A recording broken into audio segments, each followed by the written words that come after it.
Lovely. Thank you very much. A warm welcome to ICTS 2025 again. What a fantastic plenary session. The much needed enthusiasm for the 2 day summit. This session is by ICCT and the Breakthrough Agenda, which is quite exciting because it brings the global landscape to the national capital.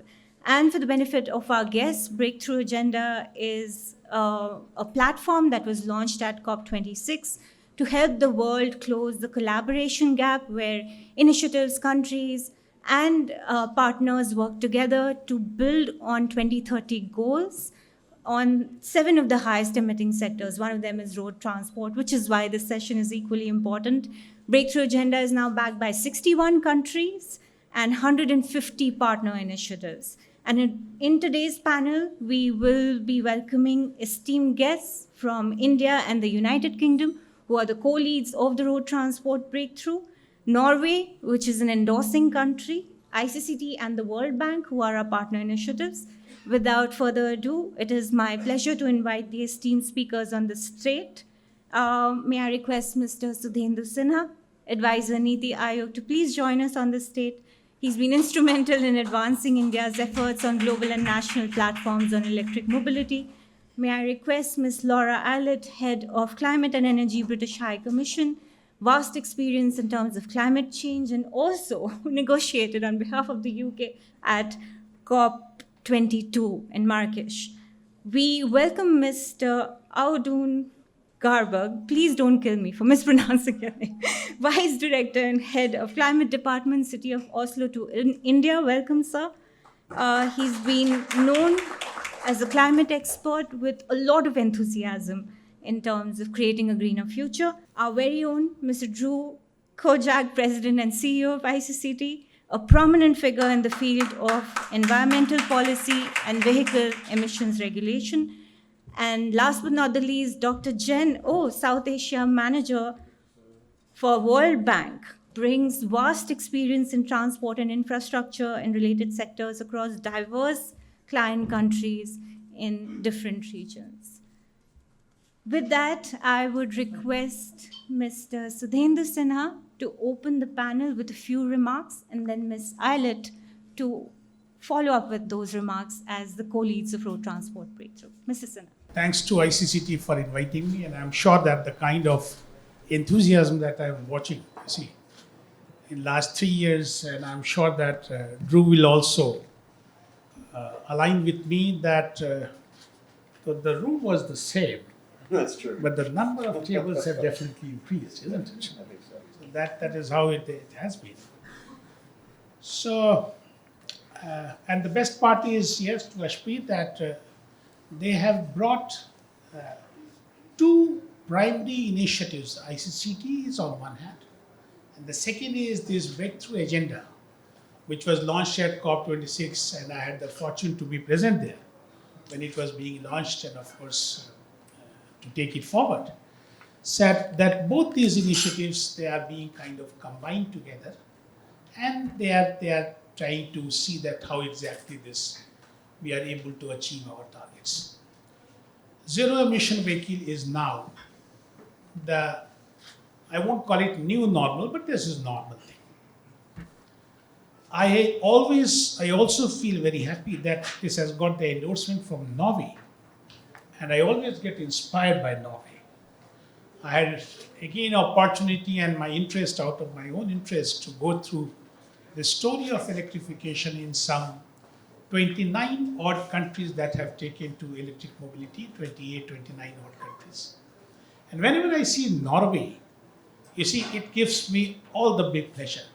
Not because that it has achieved that big percentage of something like that. That is, that maybe that many of them can achieve. The best thing was that in the mid-1990s, when they were at the apex of their gasoline-based economy, they were drawing everything out of gasoline, and they were doing fabulous.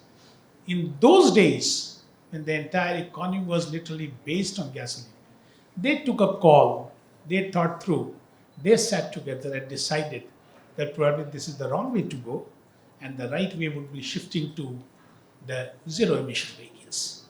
Now, normally what happens is that those decisions you take when you are in your blue times, not in your, in your pink days. But they took that decision. That is something amazing. And of course, the way they have pushed themselves forward, that's something amazing.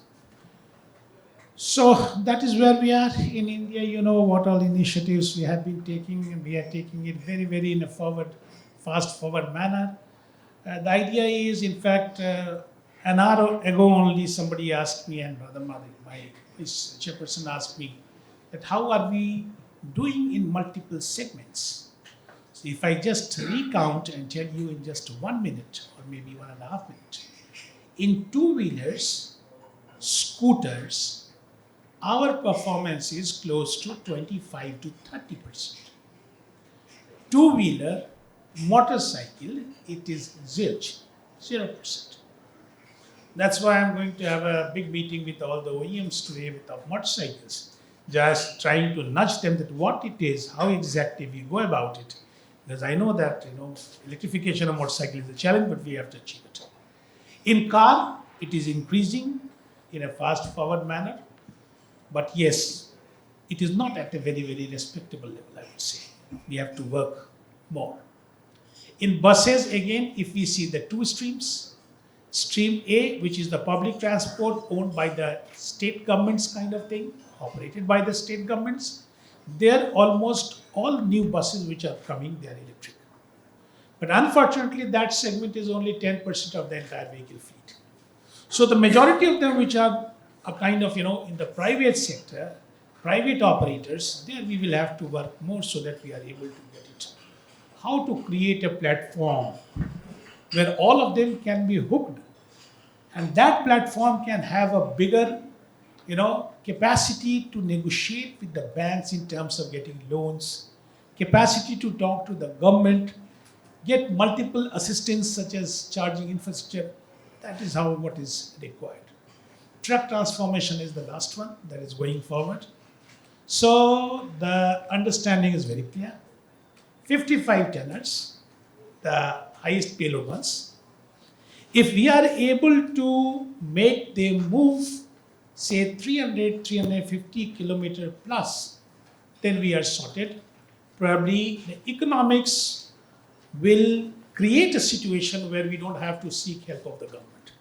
But then we'll have to ensure that it is swept to 350 kilometers. I'm sure it must be something amazing for those who are from Europe, because your average is 600 kilometers. In fact, our private buses are now moving 600 kilometers a day. So they are not asking about any incentives. Their challenges are different. But how to make these trucks move? So because very simple thing is that if you are investing so much of money, you cannot enjoy the luxury of your lethargy or inefficiency. That has to be shed off at the same time. So that is regarding the truck sector. My sense is that very soon you would see the big numbers coming in the trucks, big commitments coming in the trucks. Because now operators, truck operators, users on one hand are there, the buyer purchasers are another one, the operators. They are now getting combined together. They are creating a platform whereby they are quite committed and they have seen the economics part of it. So that is the story of the trucks and the buses and the two-wheelers, three-wheelers. Three-wheelers I missed out. Three-wheelers, if I again say e-rickshaws, 100% electric.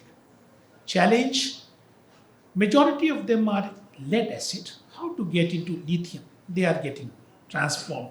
Because lithium has got its own advantage, though a little costly, but it has got its own advantages in terms of the total life of the vehicle also.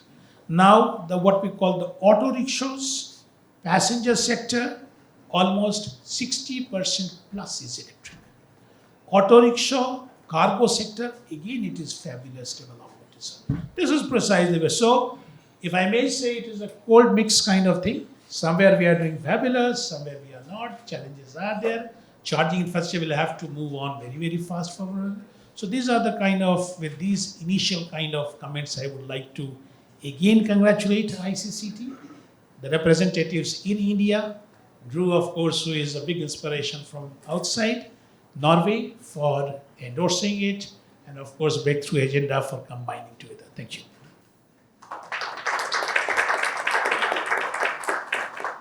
Thank you so much for those kind words. So may we request Ms. Aylett to share a few Well, it's an honour to be here today, and thanks to everyone on the panel for inviting me, and for all of you to be being here today as well.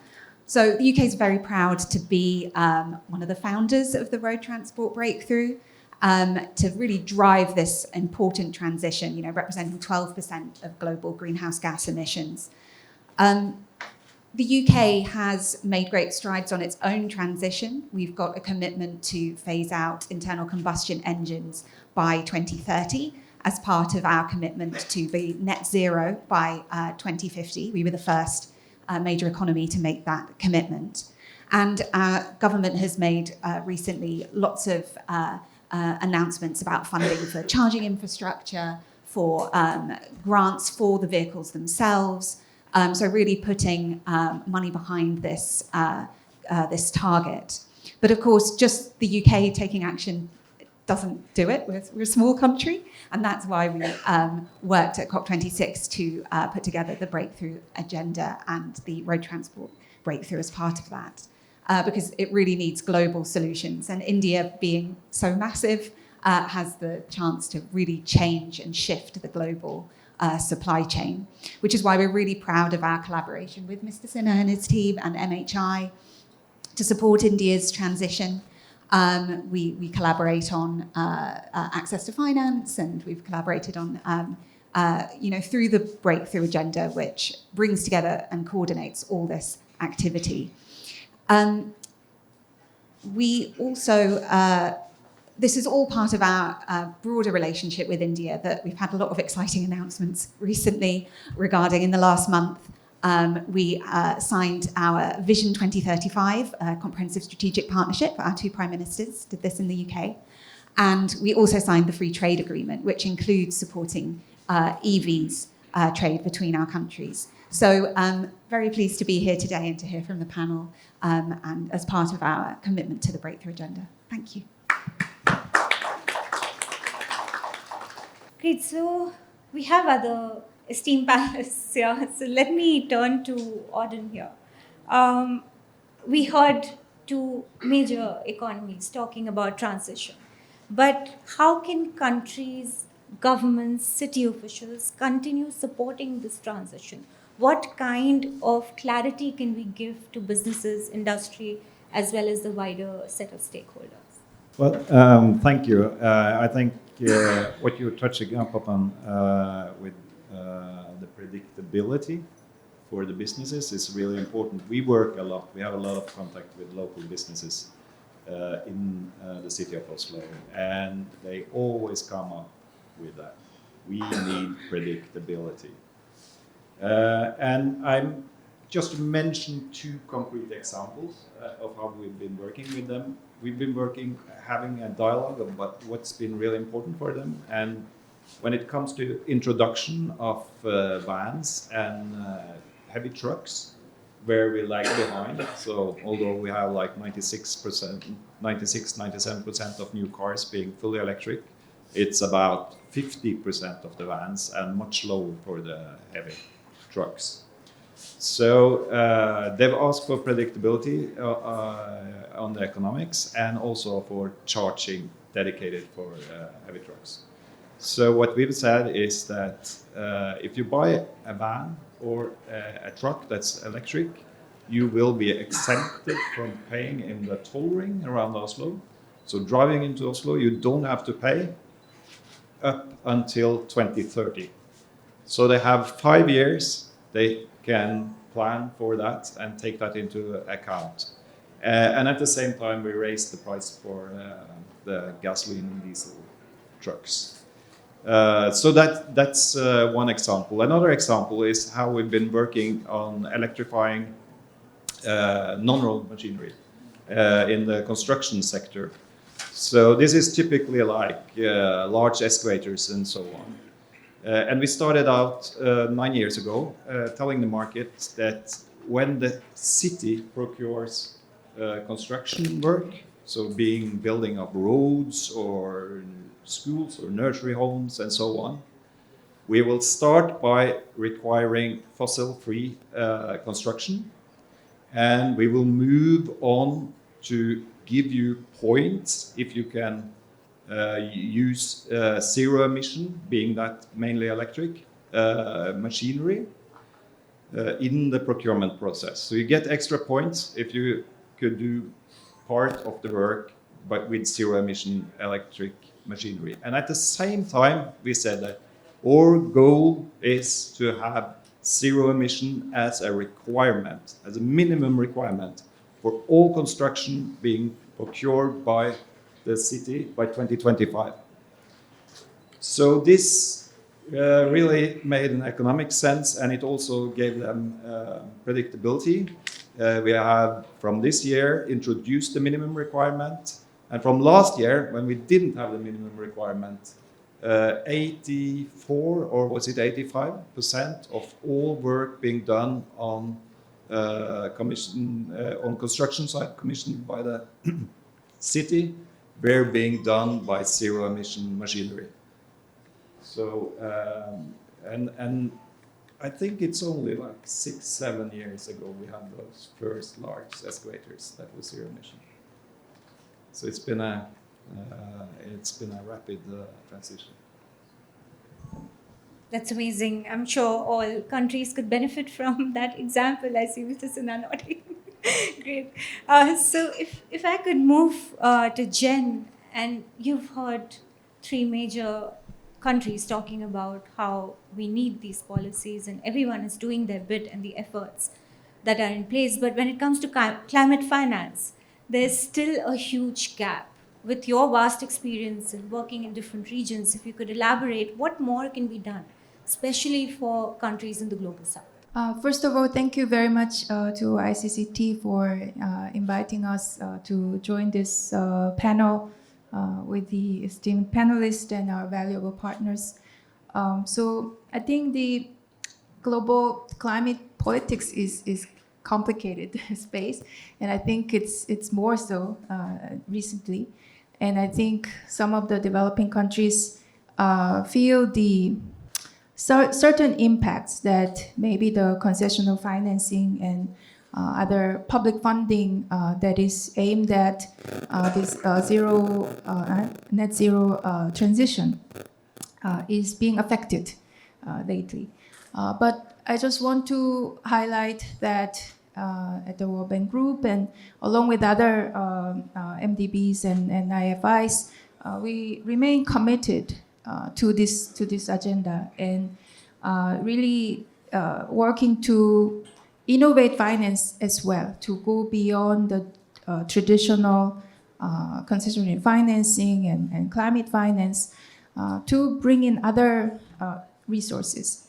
And to do that, I think there are some important changes that need to be made. So first is to our earlier speakers, as our earlier speakers has mentioned, really anchoring the climate dialogue on the local co-benefits and other development objectives. So for us, really talking about the net zero transition is not just a climate obligation, but it's an economic proposition because of many other gains to be made by this transition. So one is of course, the local co-benefits in form of the air quality management, as Madam Namita mentioned and set the stage very nicely earlier this morning. So if we look at the Indo-Gangetic plain, we are talking about 1-2 million people of 1-2 million premature death every year. This is huge economic costs. Beyond that, we have the productivity decrease and the learning outcome, negative impact on the learning outcomes. So this is unmistakably an economic issues. That's why also at the World Bank we are working with the government of India as well as the states of Haryana and Uttar Pradesh to provide the funding to make the transition. And the aim is that to achieve the 30 by 30 goal, which is 30 microgram of PM 2.5 concentration per cubic meter by 2030. This is sort of absolute level that it's not the lowest recommended level, but this is a level that needs to be achieved to ensure the healthy population. And then we run different scenarios, and there's no scenario under which this can be achieved without transportation actions. So, and these operations that we are working on is in these states, this core part of this package is the e-bus, E2 three-wheelers, and then heavy-duty vehicles and vehicle scrappage, end-of-life policies, so that we can do the effective management of the motorization. And there's some good signs there are that while we are driving this change by putting the public money or mobilizing concessional financing, but once the price is discovered, once we have the bankability of certain types of vehicle segments and investment types, then the private money comes in. One of the recent progress that we can note is that our sister organization, IFC, for example, is investing in green cells, one of the EV companies in India, without any support from the government or without any support from the public or concessionary financing, as a junior equity holder. So this means that we have through the successes that's made during the first generation of the EV transition in India, we have the bankable contracts, the price is known, the risks are known, and the private capital is ready to come in. I think that's a very important progress. So what we are working on is that the next states, that we highlighted the importance of the role of the states, and the public money really building the foundation, creating the ecosystem of infrastructure, of the bankable contracts, of the viable gap funding, and then crowding in private sector and commercial capital will be very, very important. Anchoring in the second point of the economic proposition is, as many speakers said many times, this is the industrial development and job creation in the EV industry. I don't think I need to repeat this. We earlier mentioned the mouse and elephant analogy, but there are also many in between. And if we refer to, take cue from some other countries, which are pushing the industrial development policies in these segments, are also another two-wheeler dominant economy of, say, Vietnam, that is also pushing for a strong indigenization of the two, three-wheeler manufacturing and the EV manufacturing. And this is really crowding in a lot of foreign direct investment into the country. And also take the case of Indonesia, where they're leveraging the nickel resources and getting into the battery value chain and so on. So I think we have lots of examples where developing countries are really getting into the supply chain and using this as their part of the very actively industrial policy and the way of creating jobs. And India's own ambition in the battery manufacturing segment, aiming at 1 million new job creation in this segment. I think this high-level ambition actually brings in also the lots of industry commitment and commitment from the private sector, and this will promote transition. One last the financing source that I want to mention is that, so if you look at the climate finance, so the public and concessionary financing, and then the private capital that I mentioned, and then third is maybe more result-linked financing in form of carbon credit and the carbon market. And maybe this is an area that is still to be developed.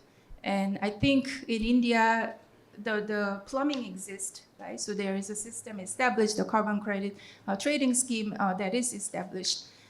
I think going forward, still it's not very well utilized. The more needs to be done through the digitalization, through the enhancement of the MRV system. I think we have opportunity to build on. We have some prominent cases like in Thailand and also in the US, where actually the transaction takes place on the commitment of the e-bus mobilization and e-vehicle transition, and then also other European and American EV car manufacturers are mobilizing from these carbon credit sources. And I think more can be done, and getting credible data about the vehicle utilization, then the emission reduction through the digitalization that we are pursuing and the MRV system will open up this market as well. So Three things to remember: still public money has a role to play, private capital is ready to come in under the right condition, and then we need to explore the carbon credit. Thank you.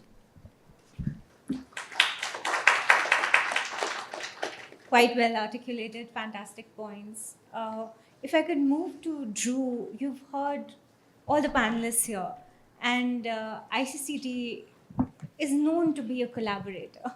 And we are big when it comes to global collaboration, whether it's through ZTC, Accelerating to Zero Coalition, or the Breakthrough Agenda. So if you could, after hearing all the panelists, if you could share some thoughts on how we could enhance this global collaboration to accelerate finance, to give that policy push, and give the industry the commitment that Audun was also talking about earlier. Sure. So I think what I'd like to do, this session is called Leveraging Global Action to Accelerate the EV Transition. And I want to bring you all back to the Glasgow COP26 in 2021, so about 4 years ago. And at that time, it was co-hosted by the UK and Italy. And it was one of the few COPs that I actually attended. And I was there because the UK had taken the historic step of focusing the transportation element of the COP not on transportation systems, which are very, very important, mass transit, bike, rail, et cetera, but on vehicle transformation. So the EV transition, which really before then hadn't been a focus of the COPs. And the idea was, and this is sort of more economically driven, that if at the COP all of the major markets should come together and signal to private industry that they're very, very serious about the transition to electric vehicles, both for light and heavy duty vehicle, with timelines for the phase out, that would accelerate the transition. That you would have more investment in the private sector, both in the vehicle technology and the infrastructure, et cetera. And that did happen. It was chaired by the UK and eventually was also chaired by the UK and the United States. The forum was called the Zero-Emission Vehicle Transition Council, or ZEVTEC, and it exists today. The ICCT is the secretariat for that council. And it has an annual meeting, and the ministers get together, and we have lots of dialogues with staff members as well. We put out action plans, we track progress on technology and on policy, et cetera. And about less than a year ago, maybe, the UK and the ICCT started thinking, well, what's the next step here? How do we continue the evolution? And through a dialogue, I'll tell you some of the things that we are thinking about. These haven't happened yet, but I think those ideas are worth sharing with this group. And one of them is that the recognition that the major markets are all moving along quite nicely at this point. Obviously, there's some fits and starts, some rethinking either modestly or more extreme, depending on where you are. But as I said in my opening presentation, we're seeing a steady evolution increase in electrification, both in light duty and heavy duty. But the global south, right, really wasn't included in the initial thinking of that council, and it really should be. India is a great example of a country that was included but really needs to be more prominently thought about in the next iteration. But then so does Brazil, which wasn't included. Chile is a great poster child for what I call an electrostate, as was mentioned by my colleague to the right from the World Bank. Indonesia, Vietnam, et cetera.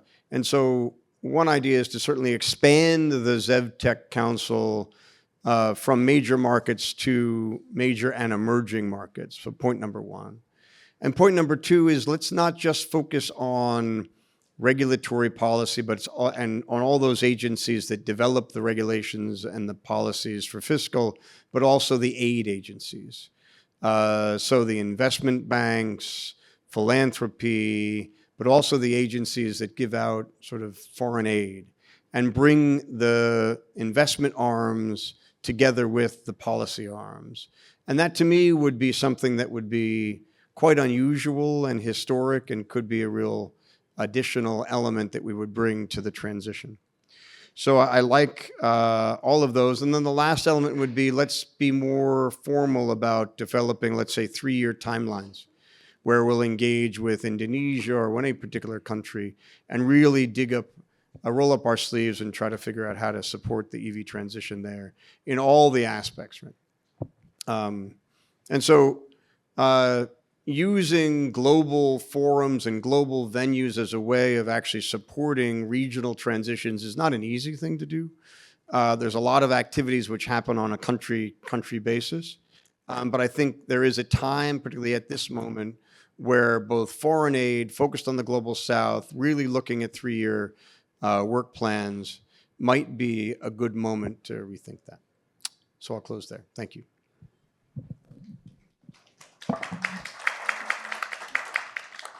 Thank you very much, Drew. So just one last question before we open up to the audience for Mr. Sinha and Ms. Aylett. The same question in terms of the COP30 agenda is here. The action agenda is designed in a way that there are 6 axes with 30 objectives. The first axis is on transitioning energy, industry, and support. It's a very ambitious plan where 30 activation groups are working on different sectors. So from both of your point of views, what could the COP presidency focus on? Well, I suppose we've got an answer here with the breakthrough, the road transport breakthrough focus areas. So we've already agreed 5 pretty good ones that we can stick with maybe. So that would be a good starting point. So I think that's demand creation, finance and investment for emerging market and developing economy countries, battery supply chains, charging infrastructure, and trade conditions. I mean, that probably is a good enough list. There's so many different aspects to this transition. You could cut the cake in lots of different ways. But I think the idea of the breakthrough agenda was to really be, which I think is what the Brazilians want to do as well, be an initiative to bring together lots of initiatives. And that coordination. I know we're already talking to the Brazilian government about how we can link up the breakthrough agenda with the work that they're doing. So, yes. So Aylett is almost, she has covered all the elements of the ecosystem. Hardly anything is left out. But if I would say that probably the charging infrastructure is one significant area.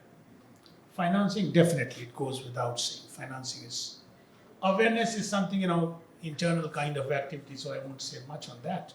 But financing, that is one area. Charging infrastructure, and probably innovation that has to keep moving on. Because someday we have to ensure that the cost of the electric vehicle, the cost parity is achieved at the sticker price level itself. So this concept of TCO and all those things, we don't have to get into those details. So that innovation has to be permanently, maybe with the help of material sciences, maybe with the help of battery technology, alternate niche chemistries, whatever method it could be. But innovation, I would say, that is one area. Financing, that is the second area. And third is the charging infrastructure. I'm not discounting whatever you suggested, that is definitely there. Great, thank you so much. We have about 14 minutes, the clock says. So, opening it to the floor. I have a question. Yes, please. I'm Dr. Jagdish Shivhare, professor and ex-scientist ISRO. My question, how is the India clean transportation different than global in terms of transportation strategies, potential priorities, and implement challenges? It's a big question. Yeah. You have again created a major overarching this. So I would say no. All these countries, the end result is the same. But their strategies are definitely different. Because that is based on their own strength. So a country that has got, an organization like ISRO, I would go in for my technology, I will place it on the forefront. A country that has got a huge, deposit of rare earths and those kind of stuff, they will go on a different tangent altogether. A country that is relatively rich, where the public exchequer has got a lot of money to, kind of support it, they will go on kind of tax rebates, incentives, those kind of things. So every country has to they have to identify unique strategy. That is probably the reason why, we look forward to ICCT and, breakthrough agenda and these kind of organizations, so that we get exposed to what precisely has been the strategy. So let me tell you, I'll give you an example. The PLI scheme on advanced chemistry cell. We positioned it in 2021. But before that, we didn't have any idea. So what we did was, we started connecting ourselves right at NITI. We were connecting ourselves to locations where the manufacturing facilities were coming up.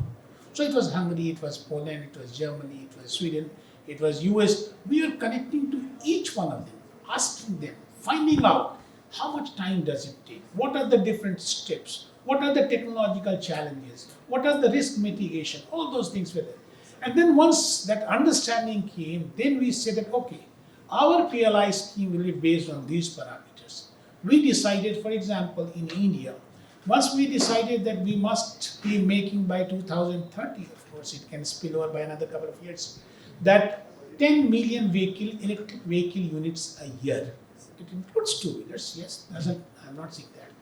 And when we are saying that that should have capacity to support 50 million, 5 crore job opportunities. Once this is the bigger kind of frame in which we are working, naturally you have to support, I use the expression innovation.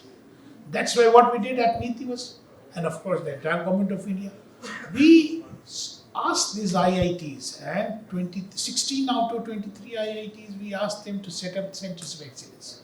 They are working in this area. ISRO is also one of the, they are combining their initiatives with that of Chennai, IIT Chennai. They are working with them, and they are helping us identify which are the congested corridors, what do we do with it. So that is what I'm saying. Strategies are based on your own strength. Suppose a small country in Africa is there, not a small country, even a big country like Ethiopia or maybe Nigeria is there. And if we tell them that, okay, set up a manufacturing facility, that is not a right decision for them. Because manufacturing facility will require certain number of units to achieve that economy of scale. If we ask, let's say, Indonesia, that is the example what, World Bank representative so clearly gave, or maybe Thailand, to go for setting up manufacturing bases, that won't be right thing. But yes, that gives an opportunity to us in India, that we reach out to them and showcase our own strength, tell them that our maintenance and operational support systems are better, and therefore we are able to support you in public transport and things like that. Thank you so much. So, sorry, I'll just come back to you. Follow-up question on the guest's question to Audun. Mrs.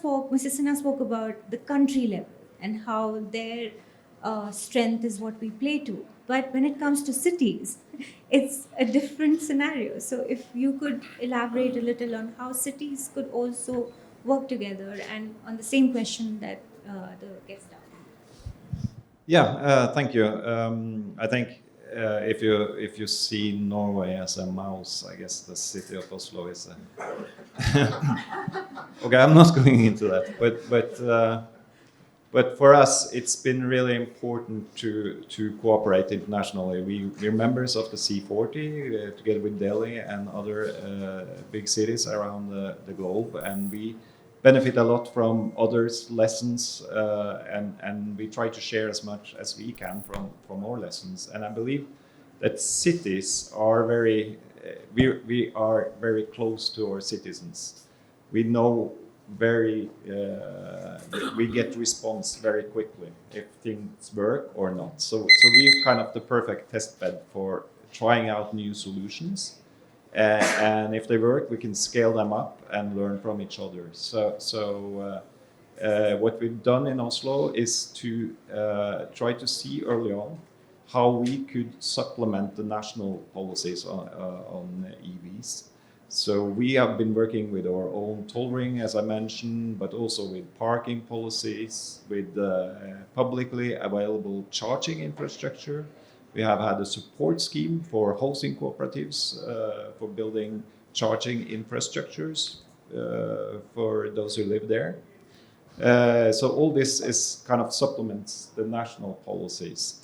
So we have had, from early on, we have had a clear goal and strategy, but we have also had to adapt as we go and in close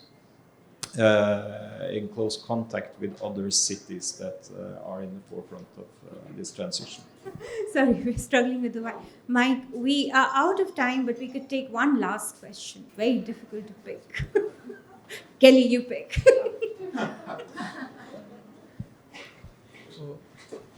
Good afternoon, sir. My question is, apart from the big and metropolitan cities, a major challenge according to me is the second and third tier cities, where people are basically hesitant in investing in the EVs over traditional diesel and petrol vehicles. And especially a major problem is of the charging points there. So learning from the already developed cities, countries, which have made reach EV to their remotest and farthest corner, what India can do for this? Like, what policies can we implement?